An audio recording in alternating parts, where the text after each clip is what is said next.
बकलोले हो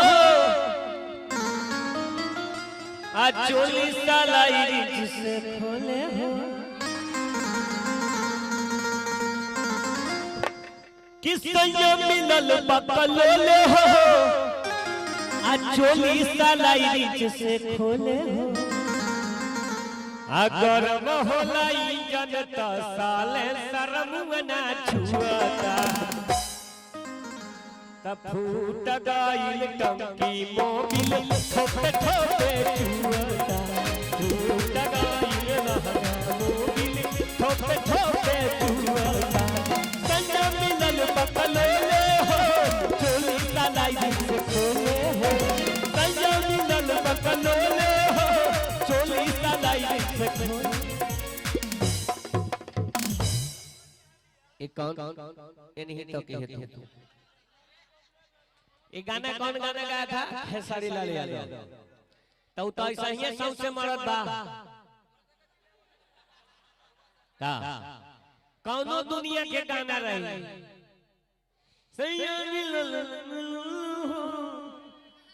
आइए ही गाना चले करी कि 40 साल आई जिसे तई तो अरे खोले वाला तो हाथ से खोल सकता का मैडम हैं कभी हाथ से खोलवा शादी हो गया बउआ दोनों नहीं हमसे भेंट करना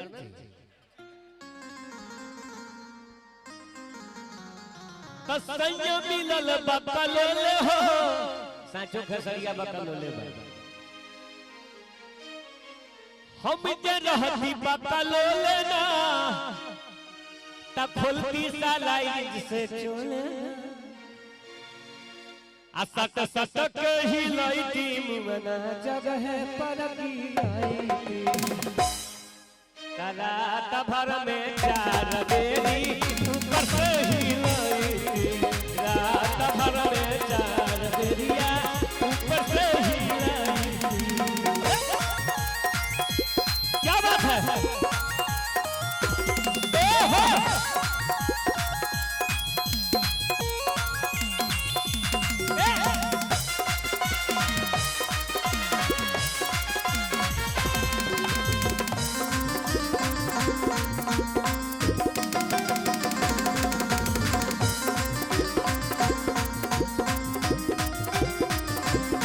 राजा जीता हमर रहले लहर उतरबी कातना दिन काहि कर जाऊ के रहले ना खराबी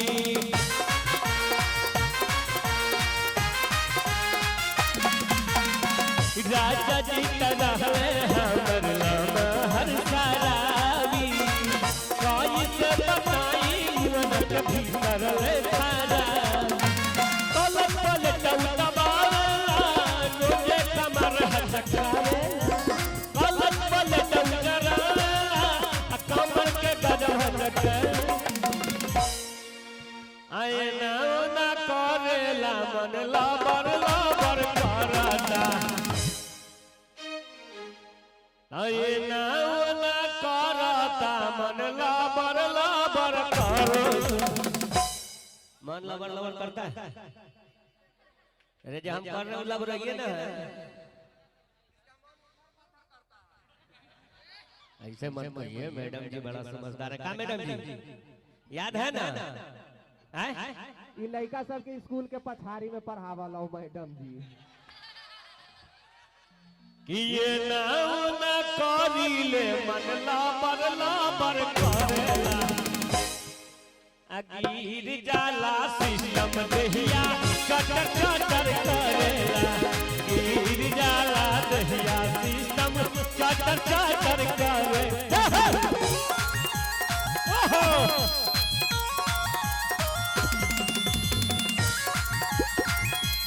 क्या बात है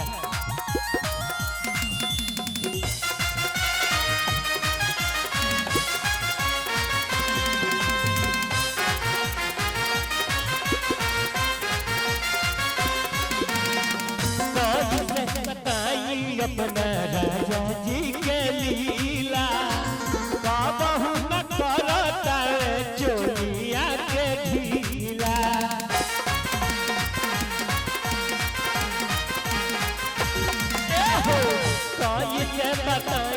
अपना राजा जी के लीला करता न चोलिया के तानी को। हमने गाना गाया कि लगता न राजा जी के बात कौनो लीला आ कर ले न कोढ़िया कहियो जगह पर से ढीला। आप आगे से खोल रहे हैं, पाछे से खुलता है। कोई से बताई मन करबर करबर। अगला लाइन सुनिएगा, बड़ा खतरनाक है कि कोई से बताई मनवा करबर करबर करता। अब पहिले रहे टाइट अब तो लड़बर लड़बर कर। पहिले रहे टाइट अब तो लड़बर लड़बर करता।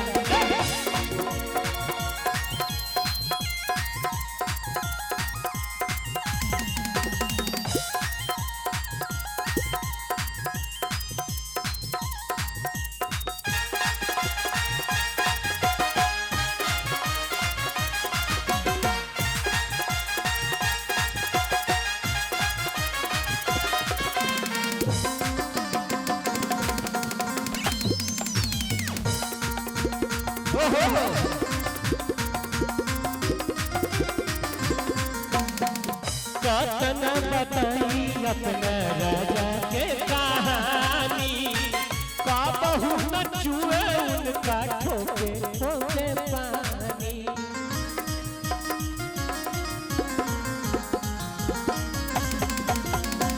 कोई से बताई अपना राजा के कहानी का बहु न चुआता वे ठोके ठोके पानी। सैया मिलल अलबेला हो आ मुँह में सब कुछ देला। My name is Ashok Alvela. This is meaning of Tela Bela. That's meaning of Ashok Alvela. कि सैया मिलल अलबेला हो आ सब कुछ मुँह में देला। मुँह खोलिए अनु खोलिए, इतना से ज्यादा नहीं खुलता। तो ये हमको समझ में नहीं आया, तुम नाचने आई है कि सुहाग रात में आई है नथिया टीका बांध के? जी इस सराफी की तरफ से आया राजा परसोनी। एक बार तनी भाई के लिए जोरदार ताली। यही के नवरी आवे रहो, पंसैया आवे रहो, हजरिया बंद बाटू हजरिया आवे रहो। कि सैया मिलल अलबेला हो आ सब कुछ मुँह में देला। तब पहिले रहे मनवा भइल छोटे छोटे चुअता लेक भाइल लहना मोबिल। लेक भाइल लहना मोबिल छोटे छोटे चुअता लेक भाइल लहना मोबिल छोटे छोटे।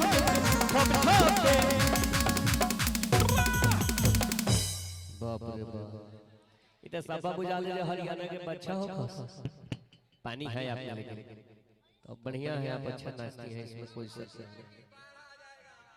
बाहर आ जाइए। अरे औरो गोदाम में वो करो भेज। हां आए ले तो पैसा लेते बरोबर नाचिए सो कल में सबके नाचना पड़ेगा। जैसे सपोज कर लीजिए कि आप एक मशीन है, गाना गाए ना, हम सब गानवा का उत्तर भी बताते हैं। लीक भइल जनता सालेंसर मुआ नाच। एक मिनट यार ले गार्ड है ऐसे ले गार्ड हो गया, ठीक बा। कोनो धक्का मारी तो ये पर मारी बॉल बॉल ना लगे, ठीक बा। आई चक्का है, आई सॉकर है, आइयो का रुलकी झुलकी है।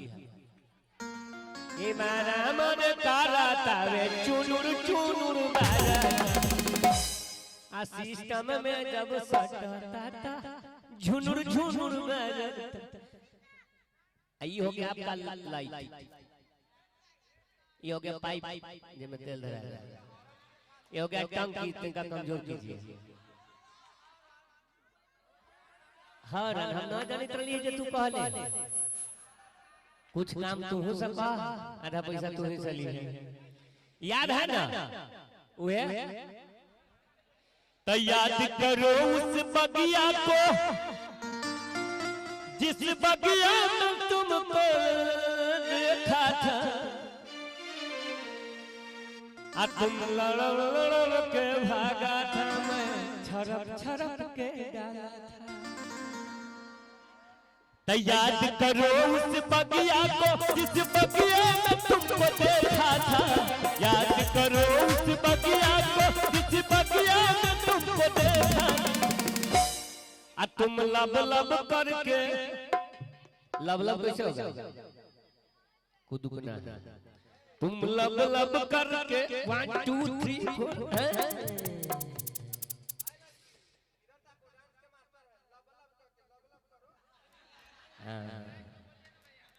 वो हमरा बगल में एफएम में काम करत रहले रौताट एफएम में लोकेश तूफानी ना हो त तुम लब लब करके भागा था मैं झप झप करके तुम लब लब करके भागा था मैं झप झप करके